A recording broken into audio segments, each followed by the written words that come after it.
Folks, we have some major breaking news yet again. Just moments ago at the Russell Senate office building, Medicaid activists in wheelchairs were arrested by Capitol Police for staging a sit-in to protest against the Medicaid cuts. Their banner was snatched and their wrists were tied with zip ties. Here is just the first of some of the on-the-ground footage that we have. And before we dive into this story further, I just have to say, that is fucking insane. How the fuck on God's green earth is it necessary to put zip ties on senior citizens in wheelchairs? Pardon the profanity, but that is fucking sick. And it is just the start, folks, so drop a like and subscribe so that this video gets out to more people because people need to see this. And right now, we are just 9 days away from President Trump's deadline to pass that big, beautiful bill. But at this hour, some members of Congress are not even sure what's in the bill as they race to get it across the finish line. Scripps News congressional correspondent Nate Reed is live for us on Capitol Hill. It is a noisy Capitol Hill. Nate, it sounds like a busy day up there. What's going on? It's a pretty large protest, actually, Andrew. We're in the Russell Senate Rotunda, so this is one of the Senate office buildings. You can see there's actually a pretty vocal protest ongoing right now. You can see protesters being arrested by the police, charged likely with blocking and incommoding, which is a pretty typical charge up here.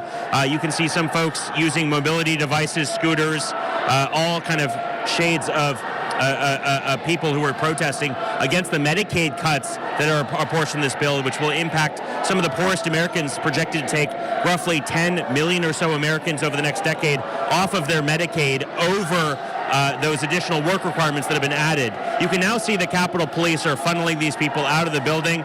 Again, we've seen a lot of interest up here on Capitol Hill, a lot of attention from some of these protesters over these possible cuts.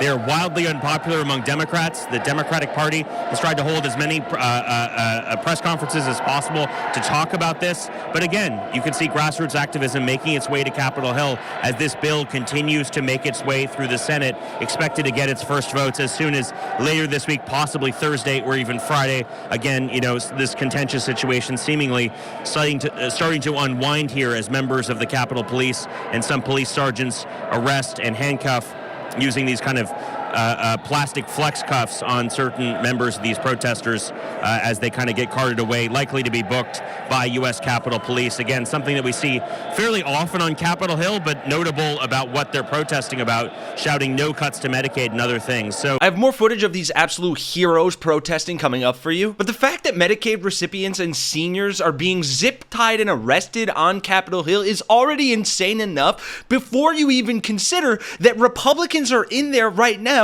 trying to make more cuts to Medicaid, Social Security, and Medicare. And not only can you not trust your elected officials to have your back, but the Medicare space itself is full of the same kind of corruption, scams, and backroom deals. Which is why I am so relieved to have found Chapter for my family and for you. These guys are honest. They cut the crap to give you clear and simple Medicare advice. One 30-minute call saves people from days, even weeks of research. Because Chapter searches every plan to make sure you're on the right one. And they've saved seniors an average of $1,100 per year. And the best part, aside from the fact that you're not going to get zip-tied and kicked out of the Capitol when calling, is that Chapter support is free and you won't feel any pressure or obligation. You'll just get clear, honest guidance. And if you're already on the right plan, they'll just tell you and give you that peace of mind. So if you're turning 65 or know someone already on Medicare, don't wait. Call Chapter today, because the only regret people have is not calling them sooner. And after you're done calling a Chapter, you probably want to call your representative to stop them from doing this. While these protests are ongoing, though, very different story up here on Capitol Hill.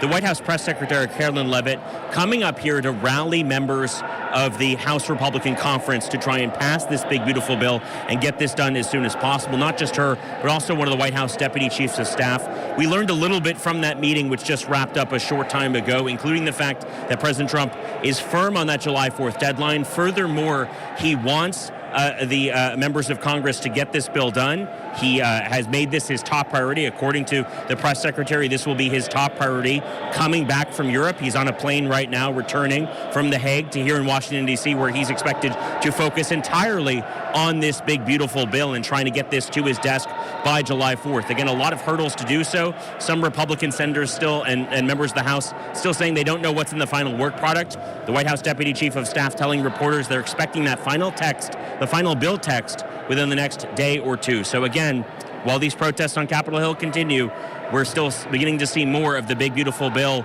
and better understand its fate, again, with this incredibly slim Republican majority in the House of Representatives and the Senate.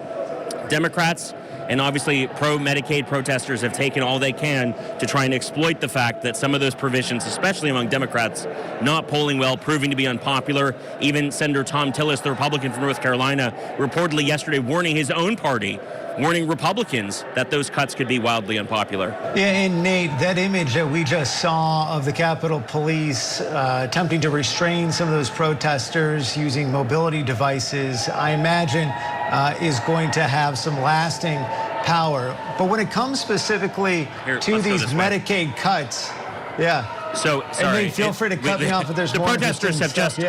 the protesters have just unfurled a banner. We're trying to move back for Capitol Police. But you can see additional protesters kind of off to the side here now rallying around one of the grand staircases here in the Russell Senate office building. Obviously, Capitol Police will likely push us out in the next couple seconds or so as they try and contain this situation. We're trying to, comply obviously with them. But here's the banner that they just unfurled, now being taken away by a member of Capitol Police. But again, Democrats trying to exploit this opportunity to highlight how unpopular they believe these cuts are. Again, Democrats really have no hand in this. Republicans are able to pass this big, beautiful bill without any Democratic support because of this process. They cannot filibuster. Democrats cannot filibuster this bill, much like a lot of other legislation. But again, exploiting the opportunity to try and get up in senators' faces and make clear how much a lot of Democratic constituents and even some Republicans have issues with parts of this legislation.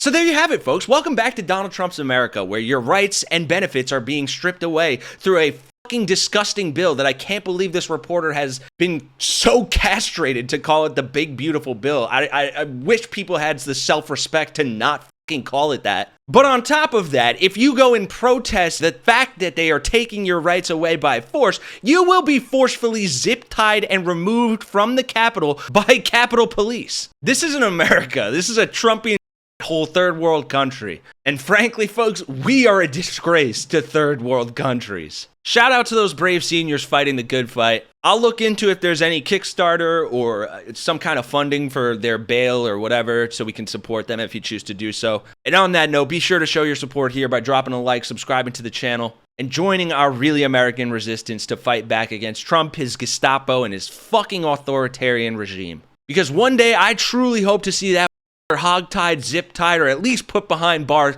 like he is doing to so many innocent people. I'm Kenny Hesse for Really American. I'll see you guys in the next one.